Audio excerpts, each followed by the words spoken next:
know of no more efficacious third or fourth date than preparing a fine meal. That old adage about a man's stomach being the path to his heart is correct, but extremely sexist. Women are just as susceptible, perhaps even more so.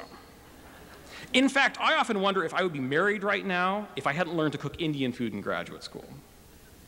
So learn to eat, and get to a point where you cook almost all your meals and enjoy them thoroughly. You may not do it forever, but like riding a bike, it becomes intrinsic knowledge, and you'll be a better person living in a better country for doing it.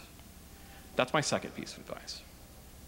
And this brings me to what I've been wanting to tell you all along, what I really wish someone had told me to do when I was sitting in your place. In reality, those first two goals I gave you are just prerequisites for this one. And making progress with them will probably keep you quite busy with everything else you're doing until your mid-20s.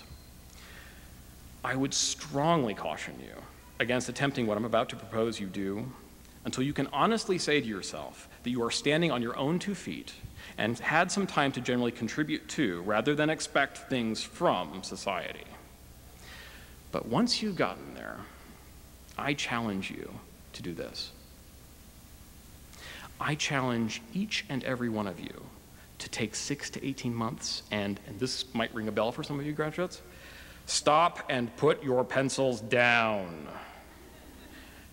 I challenge each of you to walk away whistling from those carefully constructed life plans you've been feverishly making.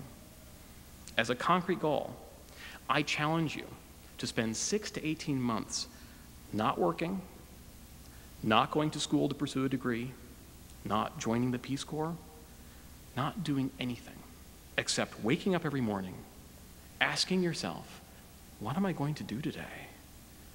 And having no one to depend on for an answer except yourself. That's right.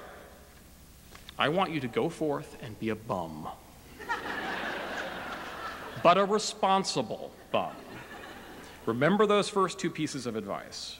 If you follow them, then at a minimum, when you decide to take your break, then your father will not have to worry about sending you money, and your mother will not worry that you aren't eating. Look, to do this right, you have to be capable of undertaking big responsibilities like families and careers, but you have to do this before you actually undertake any of those big responsibilities. Because after you've started a family or entered the tenure track, say, it is quite hard and usually destructive to go back. Why do this, you ask? Listen, this world is full of people who will be more than happy to tell you what to do. Me right now, for instance.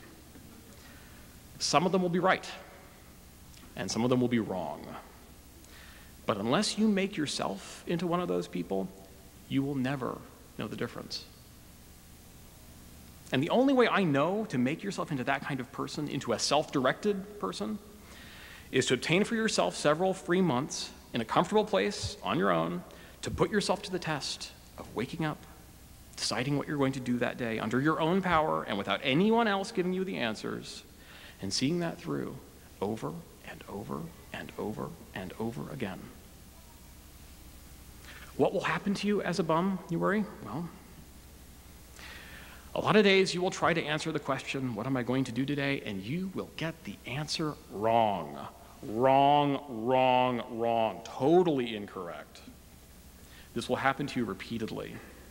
And being serious achievers, you will detest it. Other days you will answer the question, what am I going to do today? And your answer will be neither right nor wrong. You'll be running in place. Being serious achievers, you might come to detest these days even more than days of abject failure. But this will also happen a lot. So you'll probably get used to it. And then some days, some precious few days, you are going to answer the question, what am I going to do today? And you are going to get it right. And graduates, believe me, those precious few days, when you get the answer right, are worth more than almost anything in this crazy old world of ours. For you see, those are the days you live. But all the while, every day that you undertake this challenge, no matter how badly you fail, as long as you really try to answer that question, what am I going to do today? and see the consequences through, you'll be making yourself a lot smarter. Look, right now I am certain that each of you has the intellectual capacity and stamina to be an excellent doctor, or physicist, or poet, or administrator, which is all well and good, except that the world doesn't need yet another doctor, or physicist, or poet, or administrator.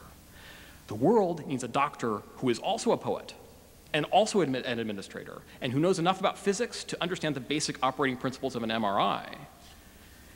In other words, the world desperately needs more generalists, not yet still more specialists. Scratch any of the pressing problems we face today, and you will see the need for generalists. Consider fixing our economy. It likely requires the complete and near simultaneous restructuring of multiple industries, financial, auto, real estate, healthcare, along with rethinking how government should be allocating our taxes in general, and how we prevent capitalism from taking this wayward route in the first place. Consider climate change, with its interlockings between energy technology, public policy, international relations, and the full spectrum of natural sciences. These kinds of problems are multi-systemic, inter-systemic, complex beyond a single system's comprehension.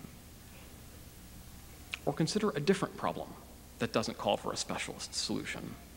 It's one you're probably familiar with, answering the question, what am I going to do with my life?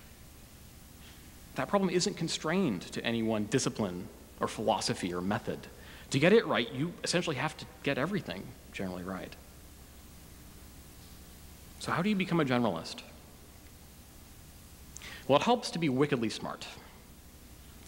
The academy will definitely have helped, for you will undoubtedly leave here a better rounded individual than you were when you entered. However, from here on out, it is my experience that higher education is a process of gradual specialization, with a few fig leaves that have names like physics for poets and English for engineers thrown in for good measure. Most careers only intensify that rate of specialization. What's more, the kind of knowledge that you need to become a generalist isn't the sort that you come across in colleges or careers. I spent many years studying and working in the field of artificial intelligence, the study of techniques for programming computers to learn solutions to a specific class of problems. The problems whose solutions we can't explicate. Problems like recognizing faces or composing music. Things we do without really knowing how we do them. I found two things striking about this field. First, the class of problems involved is huge, implying that we can't explain a lot of what we know. And second, when computers successfully learn how to solve one of these problems, we usually find a nonsensical mess when we try to pin down why exactly the computer's solutions work. In other words, the computers don't really know how they do it either. To some extent, I think human learning is just messy. And just because you successfully did something doesn't mean you know how you did it. Your mind doesn't show all steps all the time. Your mind isn't even aware of doing some of the steps because you aren't consciously aware of how parts of your mind work. And yet, it just works. For lack of a better word, let's call this murky functionality intuition, roughly defined as knowledge that exists without clear uses of reasoning. Now, I hate to bring up such a slippery concept, and I found only a smattering of hard science to support the idea, but time and struggle have convinced me that there is indeed something important to be found here. For you see, the only common attribute I've found in the handful of good generalists I've had the distinct honor of working with and near is a strong sense of intuition, of knowing which way an answer probably lies without being able to necessarily explain why. Moreover, the only way that I've found that works to develop your intuition is to avoid doing the same sorts of activities every single day. In short, to keep yourself involved in a broad spectrum of activities of many kinds and perpetually keep mixing up the active set for the rest of your lives. Being a bum is the perfect practice